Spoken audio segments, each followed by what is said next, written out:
Hey, I'm Ayla. And I'm Andi. And welcome to Sinister Dynasty.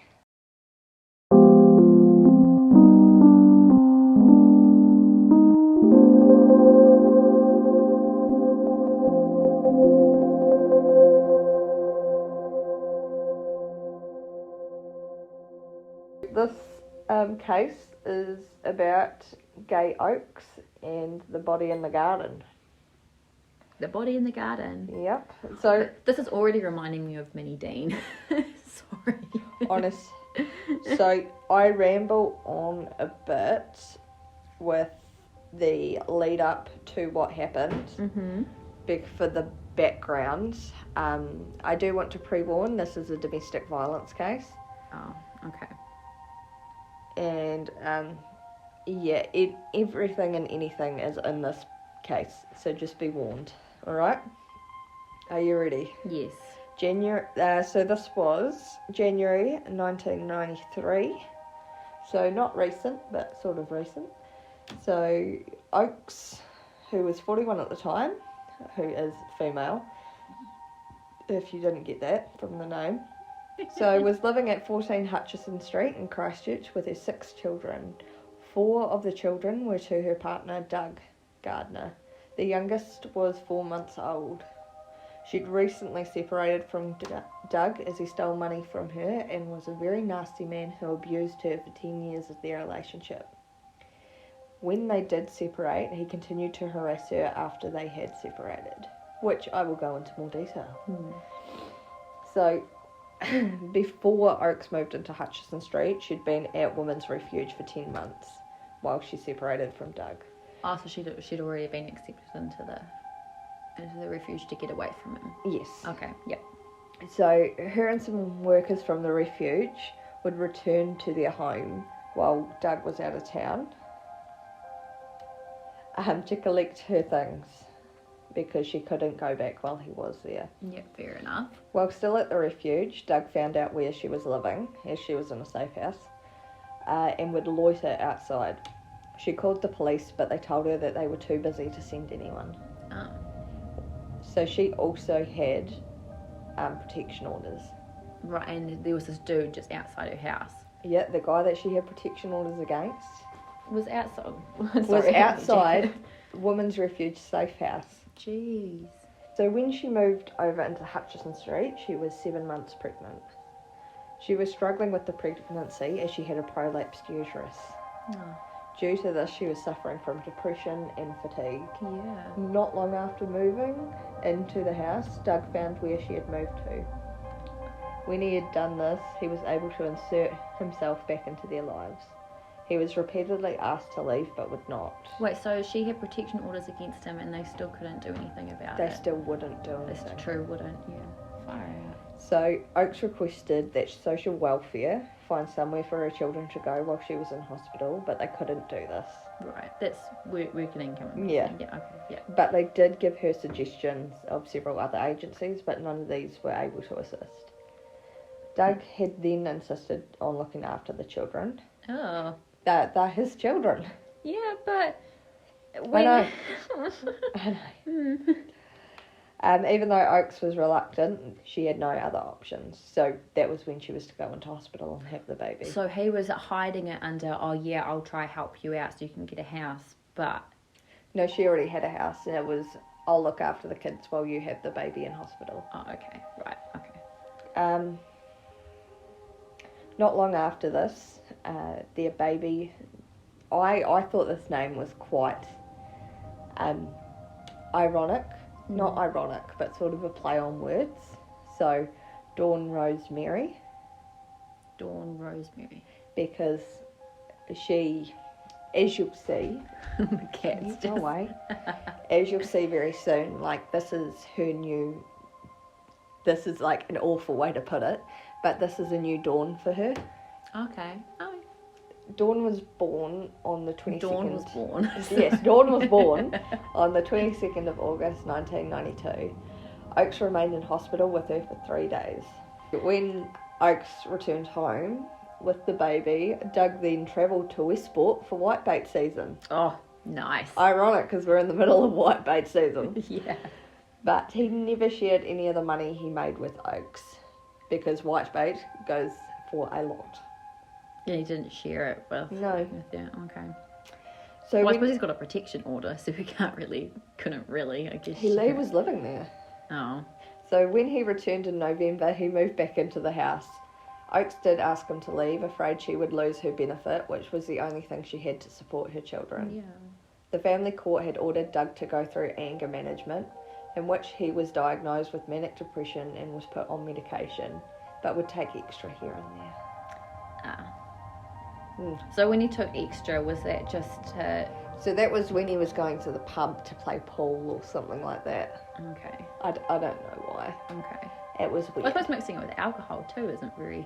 No, it'd be a cheap date. You'd be a cheap date. Well, that's a positive, I guess.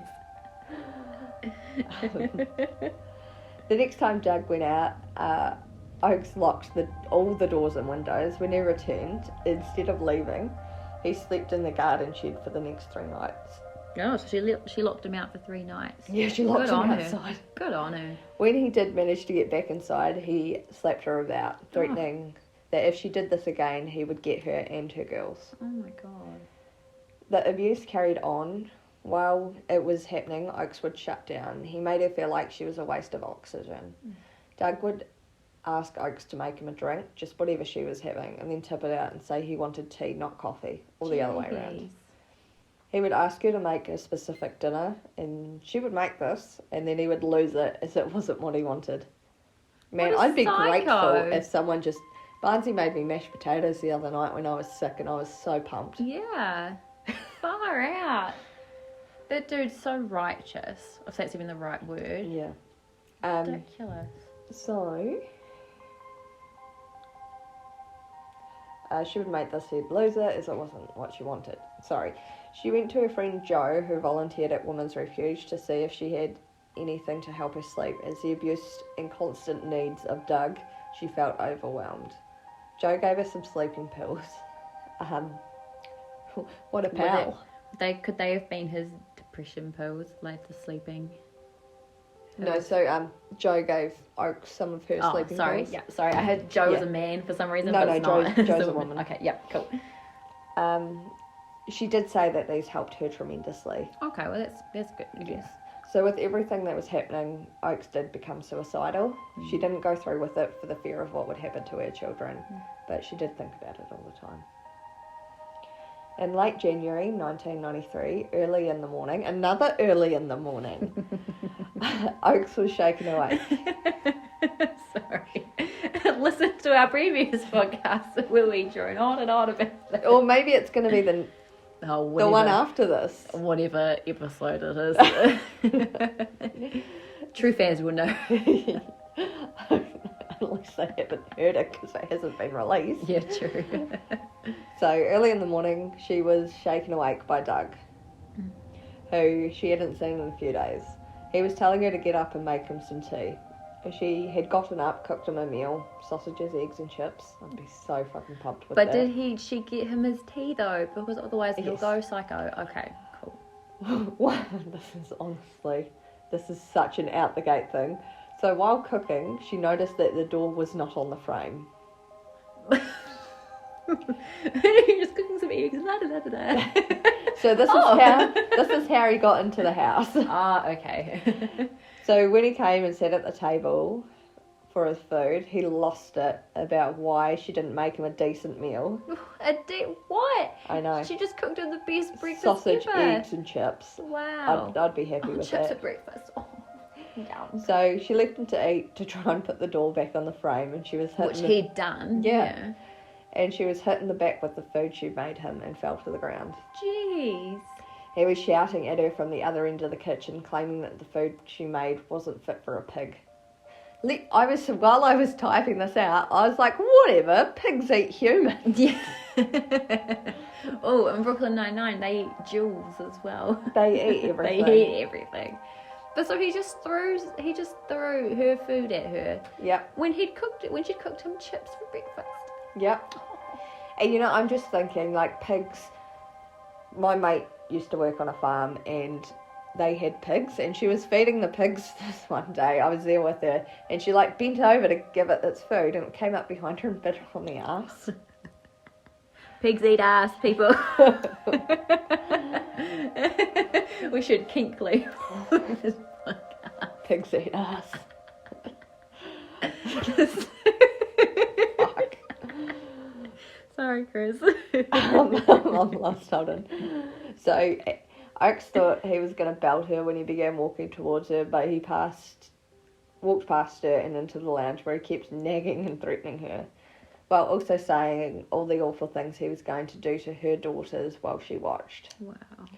She managed to get her children organised and off to school, but she's unable to remember doing this. He was still standing over her, cursing and abusing as she made him a coffee and toast. So her friend Paula arrived. As she made Doug's coffee, she got sleeping pills off the windowsill and put them into the coffee. Paula said nothing. She took the coffee into the lounge for Doug and returned to have hers with Paula. A while later, she went into the lounge and Doug was asleep. He woke a few hours later in a better mood, not realising what she'd done. A few days later, on a Friday, Doug took the last 20 from Oakes's purse. The sleeping pills. The last $20. Yeah, last 20. Sorry, yeah. $20. Yeah. Sorry. 20 back. From Oakes's purse, she knew she knew he'd taken this to gamble. So Paula had to give her some change to get bread and milk, but she was concerned as she wasn't getting paid again till Tuesday. He denied taking this money. They argued again over the money when Paula left. Then she decided that she had to leave the relationship once and for all. Good. Her new dawn. Yeah, there you go, yeah. Otherwise, he was going to kill her. She told Doug to leave, otherwise she'd call the police. If that was the only way he would leave her alone, was if he was in jail, she would do this. But she really hoped the threat alone would just make him go away. So he did. He left. Yeah, smart man. Yes. Debatable. Well, for that smart man. Yeah, he returned again just before Oakes was going to bed. Fuck off with 10%. They had a brief argument. She retired. She reiterated the threat of going to the police. She retired. Sorry. Oh, we still got 40 years, damn it. No, it's not happening. I'm retiring in 30. Oh no, we'll get famous from this podcast. So she reiterated the threat again of going to the police, and he left. Again in the early hours of the morning, he returned, banging on the door. Knowing he could get in if he really wanted, she let him in. As she went into the lounge, he followed her up the hallway, calling her awful names and saying nasty things. Wow. When she sat down in a chair, Doug came over, leaned in very close, saying that he would never let her go to the police. She knew he was losing control and what was to come. He would rape and beat her mercilessly when he lost control. Jeez. He told her to start making coffee and carried on about killing her. Wait, so... Make me some oats, but I'm going to kill you. That's not funny. Make me a cup of tea, girl. I'm But I'm going to kill you. Put milk in it too. Yeah, don't forget the fucking milk. So, as she went and did this, he stumbled into the bathroom. She thought about running away, but with 6 children in the house, she wouldn't have time to get them all out. She went to refill the sugar bowl and noticed the sleeping pills and an assortment of other pills that the family was prescribed but didn't use all of. Man, I feel that at a spiritual So she had like a pill yeah, thing. like Okay, with yeah. kids, you've got like extra Panadol, Yeah. extra antibiotics, because whoever finishes their cycle. Yeah. You should. I know you The should. pro but- tip. Finish. So she grabbed a handful of these and mixed them into the coffee. Once having passed in the coffee, she thought, will he taste it? Oh, true. Mm. Oh, well, depends. But maybe. he was drunk. Oh, okay. He downed the cup of coffee and carried on about yelling about what he would do if she went to the police. The threats continued, but his speech began to slur and he fell asleep. She went back to bed but didn't sleep well. When she awoke in the morning and went to make a coffee, the pills were still on the bench. Quickly cleaning this up before he woke, she went to find him. Still in the place he had fallen asleep, she put a blanket on him where he briefly woke up and fell back asleep. He actually briefly woke up, went to get up and fell back asleep. Okay. We fell over like the clown he is. Sir. So she put him on so he was on the blanket, and she pulled him up the hallway into her bedroom, put some blankets on him, and left. Strong lass, physically and mentally. I know. Yeah, go you.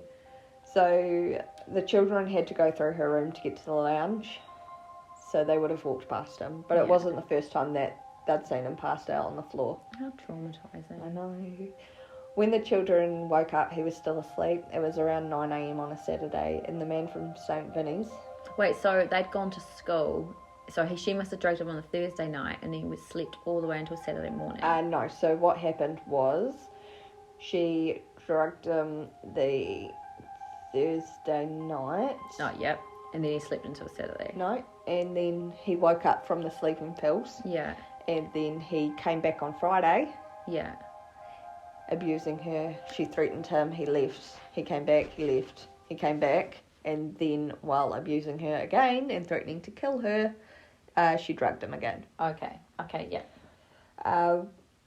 So it was 9 a.m. on a Saturday, and the man from St. Vincent de Paul stopped to drop off a food order and a voucher for new school shoes for Quinn, which is her son. Or daughter, maybe. The family walked to the shops to get the food and shoes, walked home. It took about 3 hours. When they returned, Oakes went to check on Doug. As soon as she saw him, she knew he'd passed away. Ah. Wait, so he was drugged.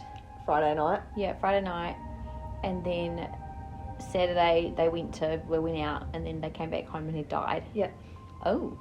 I actually thought when you said it was a domestic violence case, that it'd be her that died. No. I'm very glad it wasn't. Yeah. Oh, okay. So we can talk more bad about him. Hold on. I'd just pause on that for a couple more sentences. Okay. we don't want a lawsuit now. Okay. So when they returned, blah blah blah. When they returned, blah blah. So he passed away. She pulled the rest of the blankets over him and pushed him under the bed. Oh, jeez. Trying to go about putting the groceries away as normal as she could, not to alarm the children. Oh, okay. I suppose as well the milk has to go in the food. Yeah, we don't want that getting warm. No. Just get under there. Yeah. So he was left under the bed all day. So Paula came back round in the evening. As Oakes was still in a state of shock, she told Paula everything. Yeah. So once the children went to bed and Paula left, Oakes dragged Doug's body outside into the garden shed and padlocked the door so the children wouldn't stumble across it. Panicking about what to do, she couldn't get rid of the body with her car as she didn't have one, so she rang Jo. Yeah. And that was the lady that gave her the sleeping pills. Jo's a volunteer with Women's Refuge. Oh, okay. Right. Taking loyal to the cause to a whole nother level. Yeah. She would have been in shock, though, big time. Yeah. Well, if I rang you and I was like, oh, bro. Help me bury a body. Okay. There better be drinks. So Jo went round to the home. When she got there, Oakes explained everything. Jo agreed to come back the next day. Oh, so she explained it to Paula and Jo. Yep. Okay, yep. She came back the next day with a shovel. Oh. The real Ride MVP. or die. Ride or die. So by this point, Oakes was tired and strained from moving the body. She was bleeding heavily as she still needed a hysterectomy. Oh, of course, yeah. So when Jo returned on Monday after the children went to school, they began to plan where to hide the body. They wanted to hide it in the shed, but when they began to dig, they found the floor, even though covered in dirt, had a layer of concrete. Oh, jeez. In a panic, they began to find somewhere else. Next to the shed under the lean-to, they began to dig till just before 3:30 when the children arrived home. Jo took them to her house to feed them. So Oakes continued to execute the plan but was exhausted. Leaving the hole uncovered at almost 6 a.m, the children would be getting up soon. So she dug throughout the night then, did she? Oakes returned inside, showered and made coffee. She'd not slept for 4 days at this point. Oh. She got the children off to school, took one to kindy and put Dawn down for a nap. And she covered the hole with dirt and then covered that with rubbish. Okay. So she she hadn't put Doug in the hole yet. No. But she just... she had put him in Yep. the hole. Okay, yeah. Ooh, So there was dirt covering him and then rubbish. Yep. Okay. To, like, cover the freshly dug hole. Yeah. So that was the backstory and what happened. So Oakes remained adamant that she did not intend to kill him. She just wanted to put him to sleep so he didn't abuse her or her children. So Doug was reported missing was reported missing by his family. The police had come to Oakes' home multiple times to question her, in which she'd lied about knowing where he was. She thought if anyone found out how Doug had passed, she would lose the children permanently. 14 months later, in March, after a big tip-off from Paula... Not a ride or die, obviously. No, Joe's the real MVP. Yeah. Who had known the entire time of Doug's death. Police exhumed Doug's remains. He was still at the rear of the property where they left him. So I'm guessing Paula was told where the body was. Because otherwise she wouldn't have known, would she? Because she told She knew that that the thing had been killed. Okay, yeah. So Oakes was convicted and tried in August 29th, 1994, where she received the mandatory life in prison with a minimum sentence of 10 years. For killing her husband. Yeah. Because you see in some cases, I'm sure you touch on this soon, because some cases it's murder, obviously, right, murder, but some cases it can get dropped to manslaughter as well. Is that what you touch on a little bit? Sort of. Okay. It's a wee bit odd. So, some of the evidence used against Oakes to convict her was the quantity of pills used in the killing, 45 to 70. Oh, but, how did he not taste it? But this wasn't a definite number. Jeez. Witness statements from Paula, who tipped off the police. So she said Oakes talked frequently of wanting to kill Doug, that Oakes had loaned books from the library on drugs, which she also went to the library with her. Yeah. And that Oakes had confessed to taking additional steps to kill Doug on the night. She also alleged that Oakes had suffocated Doug with Glad Wrap and administered more drugs to him through an eyedropper, and thus was not the first time Oakes had given Doug drugs. Wait, so she'd done that previously in order to try kill him? Well, that's what Paul was saying. Oh. So Joe, who's also known as Joanne, yeah, the real MVP. Oh, so yeah, shout out to Johanna. Oh, sorry, I always try to say Joanna, but it's not right. She's our $60 monthly subscriber. Woo! Big shout out to you, girl. Keep it up. Also a real MVP. So Joe had helped Oakes bury the body, testified that the pills were put into a cup of coffee to start with. So Oakes had denied Paula's testimony, saying that she did not introduce any other substance into his mouth or any other way. No plastics were found in the body and no signs of asphyxia were present. So she unsuccessfully appealed in April, claiming battered woman syndrome for her actions. So the jury agreed with Paula about her doing the Glad Wrap thing? No. Oh, okay, but they agreed. Okay, yeah. No, so there was no signs of, Yeah, that's what I was confused about. Lack of oxygen. Okay. Yeah, that's cool. Yeah. So Oakes' efforts to avoid detection did not work in her favour, as she had reported the death rather than burying the body or the denial of not knowing where he was. They may have treated her more kindly with the sentencing. Yeah. So that's when it perhaps would have been changed from murder to manslaughter. True. But because of all these things, it looked like it was premeditated. So during Oakes' trial, she described a catalogue of physical abuse from Doug. She said some of the beatings were explained to her by Doug as exaggerated jealousy. Oakes... Wait, so he was just beating her up and he's like, I'm jealous. Yeah. No, that's not even funny. I'm so sorry. That's so insensitive. Okay. Oh, yeah. So it gets worse. During Oakes' trial, she described a catalogue of physical abuse from Doug. Oakes testified all sorts of things aggravated him. if the dishes weren't done, if the bed wasn't made, or the kids brought in dirt from the garden. Well, I suppose that kind of, you said that in the story, didn't you? That everything did pretty much aggravate him. So she tried to get Make me coffee. No, why'd you give me coffee? I want tea. Yeah. She tried to keep the house spick and span. There were outbreaks of violence because I couldn't keep everything just so all the time. So the eldest daughter, so Oakes's eldest daughter, who was from a different marriage, and the family doctor also testified that Oakes was frequently beaten. A police witness said that the police had records of this also. Well, also, she had a protection order against him too, right? A non-molestation order. Oh, sorry, she didn't have a protection order. No, she had a heap of different orders. Okay, yeah. So, at the sentencing, the prosecutor asked Oakes, after 2 days of telling us what a terrible man he was, yet you say you still love him. Well, that's the trauma bonding stuff coming into play. Yeah. So, she resisted the suggestion that she did love him, but, you know. Yeah, trauma bonding. She could love him. There were also claims that he had sexually assaulted his stepdaughter. Oh, jeez. So, are you ready for this? No. No, you're not. Okay. So, Doug's family have said he wasn't the monster she made him out to be. Right. Yes.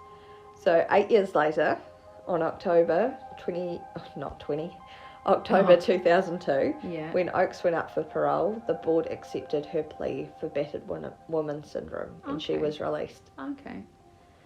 So, what is battered woman syndrome, you may ask? What is battered woman syndrome? So, it's a very controversial topic. It's also known as woman privilege. Woman privilege? Yep. So, women who undergo abuse over a long period of time do not think clearly or rationally and must be held to a different standard of conduct when being prosecuted. So, a lot of people argue this, saying what gives the woman to use this defence to kill. Others think that this brings an awareness of the consequences of domestic violence. Yeah, I'm in the middle. I definitely think they think differently, but it shouldn't lead them to murder. But I fully think they would think differently. Yeah, so I've got an opinion at the end of this. Yeah. It's a wee bit odd, but I've got an opinion. So, Oakes has written a book, that one over there on the blanket. Yeah, I was wondering. I was like, that looks like a lady on the cover. When Doug was still alive, I was like, that's confusing. But okay, yeah, cool. So, it's called Decline into Darkness. Yeah, yep, I see. It was a shit to get a hold of. Yeah, where'd you get it? The library? No, I've brought it. I got it off Trade Me. Oh, yeah. For like $30. Oh, nice. Was it a good book? I haven't actually read it. I just read the end of it with her account of what happened. Oh, yeah. So I've read the majority of it, but not all of it. Okay. And I've looked at all the photos because there's pictures in there as well. Oh, actually, also, sorry, going back to the trial, Gay's trial, Ms. Oakes' trial, she can also have dissociated from something, so maybe she did do the stuff that Paul is saying she just can't remember. But there was no sign of him but she said that she did other stuff to him as well, so maybe she did there was something. There was no proof of anything else found, though. Oh, okay. So she was shit talking. People said that she might have had another agenda also for saying that stuff about Oakes, but I don't know. Maybe the book will tell me when I get around to reading it. So it was written and published in 1997. So when she first published, this angered Doug's... She was in prison then, Yes. Yeah, okay. So it angered Doug's family and promoted a debate over if prisoners should be able to write books. Yeah. So personally, opinion time. Okay, yeah. I think they should be able to write books, but I don't think that they should be able to get the money for it. It should have to go to a charity. Oh, yeah. But then there also comes the thing as well, what if they were wrongfully imprisoned and then they get released? So I agree with you, unless they were wrongfully imprisoned. And then how do people know? Yeah. Yeah, as a public know that, yeah. Or, they could be a really bad person and then make themselves out to be a really good person. Yeah. So, it's, catch-22. Yeah. Devil's advocate, but any money, anything sold from prisoners should have to go to charity. Yeah. Or back into the community somehow. Yeah. Yeah. That makes sense. Yeah. So Oakes has been released. 20 years ago, by the sounds of it. Yes. Yeah.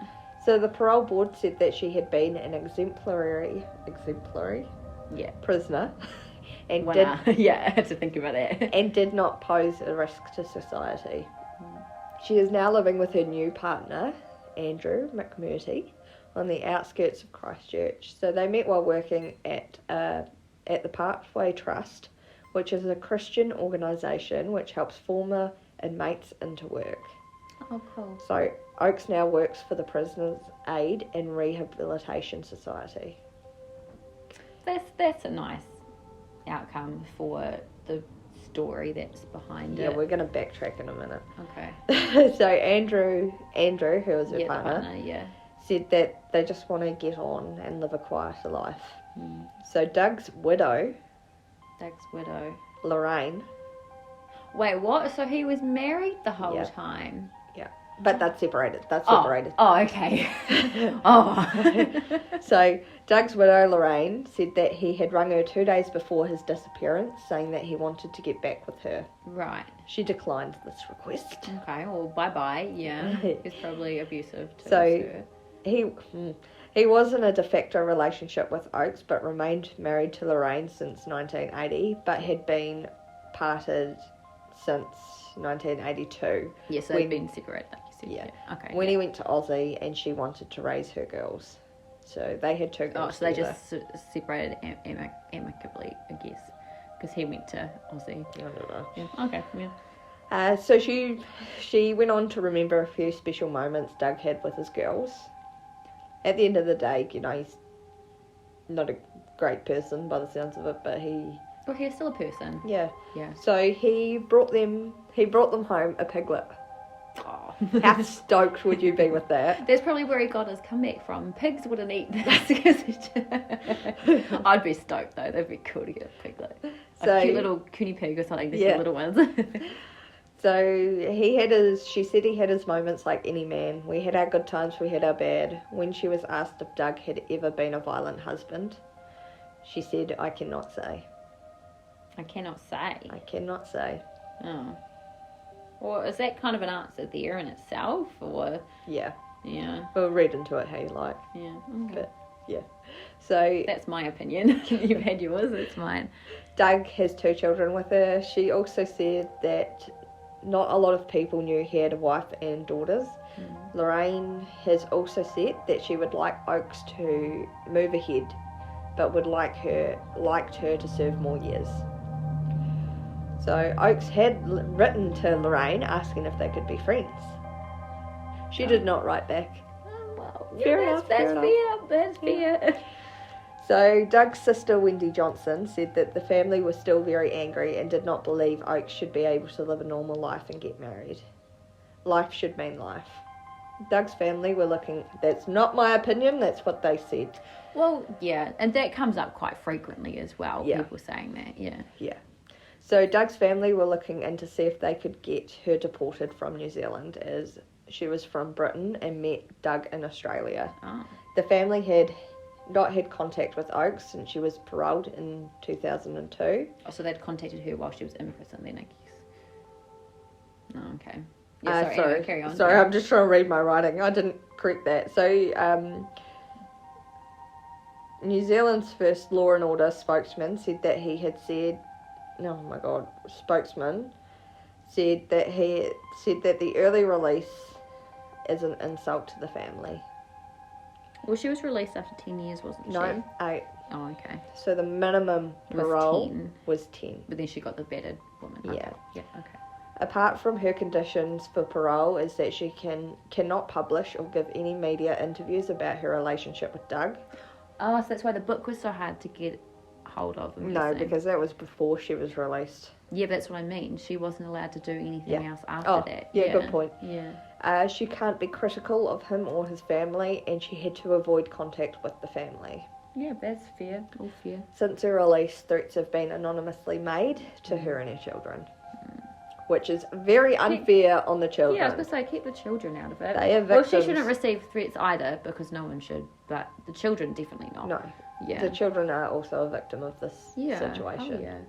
So supporters of Oaks have pointed out the double standard where one person kills their spouse. There have been a number of cases where a man has killed his wife or girlfriend, often with extreme violence, and have been convicted of manslaughter on the grounds of being provoked.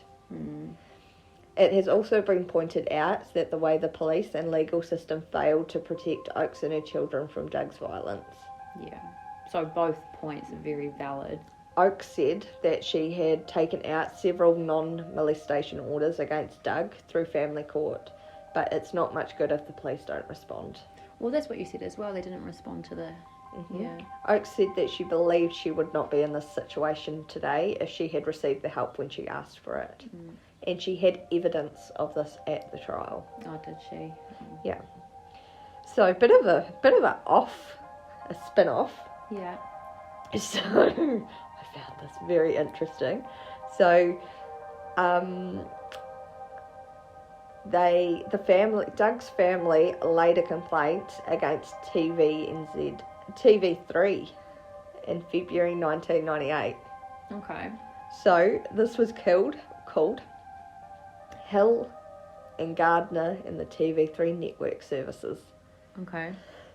So in a 2020 episode entitled Fighting Back, broadcasting on TV3 on the 3rd of August 1997, or maybe 98, I didn't write that right, which reviewed Oakes's case in its context and the unsuccessful defence of battered woman syndrome she advocated. Alan Hill, a stepbrother of Doug, complained to the TV3 network that the item was inaccurate and unbalanced. It was inaccurate as the evidence did not prove Doug was violent towards Oakes, and was unbalanced as it had dealt with Doug and his family insensitively. Yes, thank you. So Gladys Gardner, who was Doug's mother, also complained that the program intruded into the grief of the family by broadcasting pictures of Doug, the gravesite, and other pictures relating to the circumstances of his death. She had also complained that the summing up by the presenter of the program was inappropriate and contained statements which had not been proven as fact. She claimed that the family's privacy had been breached by the broadcasters. So TV3 maintained that the items had focused on battered woman syndrome in a balanced way. It's considered that pictures we used were not offensive or objectable to ordinary people, and the facts surrounding Doug's death were legitimately in public domain as the matters of public interest. They advised that while reporting of news and current affairs did at the time cause hurt, it could not be censored. As the family were not happy with the response, it was referred to broadcasting standard authorities. So the main points addressed by the family. The item was inaccurate as it accepted, contrary to the evidence presented at the trial, that Mr. Gardner had been violent to Mrs. Oakes. So the item was not balanced in that it did not deal sensitively with the deceased or the family. The item intruded on the grief felt by the Gardner family. The pictures of Mr. Gardner and the shots of the grave were particular examples of such intrusion. Well, that's fair. And the broadcasting breached the family's privacy. Yeah, the photos of the grave thing's a bit out of So, they're all in public. You can Google that shit, though. Yeah, but I don't know. That I agree with the family there. That shouldn't be. So they've come back. Yeah. So the TV3. No, the broadcasting authority. So they weren't happy with TV3's answer, so they went one higher. Yeah. So the authority reached the following decisions on each point. So the program was not inaccurate as evidence of violence was given at trial. Yeah, well that's fair, yeah. The balance standard does not cover insensitivity. The standard relating to intrusion into grief does not apply as the item did not include footage of the family. Furthermore, the material shown was a matter of public record. Oh, which is what you said. Yeah. But yeah, I still think the photo of the grave's a bit... Yeah. Yeah. you hit and miss, eh? Yeah, but the rest of it is right, because there was evidence of violence and insensitivity. If it's not covered, it's not covered. Yeah. So the family was not included in the item. Yeah. So the broadcast did not breach family privacy. Yeah. Okay. So the authority declined to uphold the complaint. Okay. So that was a weird thing to end on, but I thought that was a wee bit amusing. So that story was Gay Oaks, the body in the garden. Mm. And yeah, the book, the pictures are great. And there's pictures in the book. Yeah. Hold on. We're just going to grab the book. Okay. So the pictures don't just show, Oaks. It shows her family growing up. Mm. It shows more of her family growing up. Well, not her family, like her mum and dad. Yeah. It shows Doug and their 8-month-old. Yeah. Quinn. So, it doesn't paint him always as a bad person. Like, there's pictures of him, his mum and her, the family, their family, her in prison, awfully casually dressed. Yeah. But yeah, like Christmas 1992 at the Hutchison Street house in Sydney. Yeah. And it's got, pictures of Doug and his baby, and Doug and Stephen and Quinn and everyone. At the very back, it's got a picture of her and her family. Hmm. But yeah. You really could kind of go either way with that one, I guess. Like, well, not either way, but it's just she obviously went through a lot. Yeah. No one deserves to die. No. So my opinion, a wee bit controversial opinion, is that she should have served her 10 years. That's what I was kind of thinking too. And that's not, like, she went through a lot again, she fully did.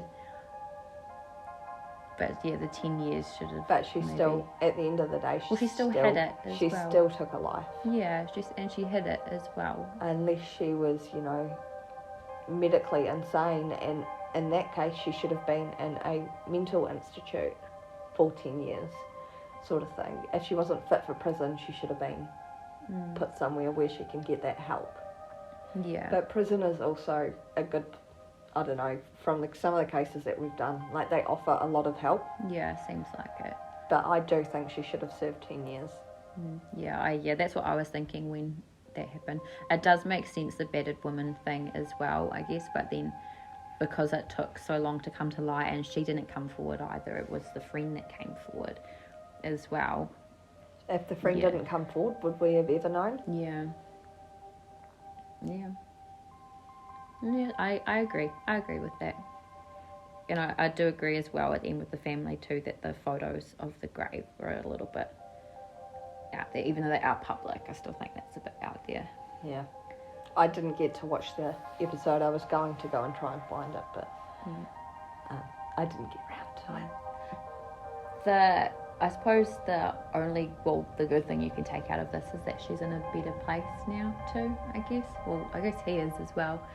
But hopefully, I don't know. But she, like it said, that she worked at that rehab centre, the prison rehabilitation thing. She's helping other people as well. Yeah. Good case. Thank you. Anyway, so that was the coast. That was the case of Gay Oaks and Doug Gardner. And I am Ayla. And I'm Andi. And this was Sinister Dynasty.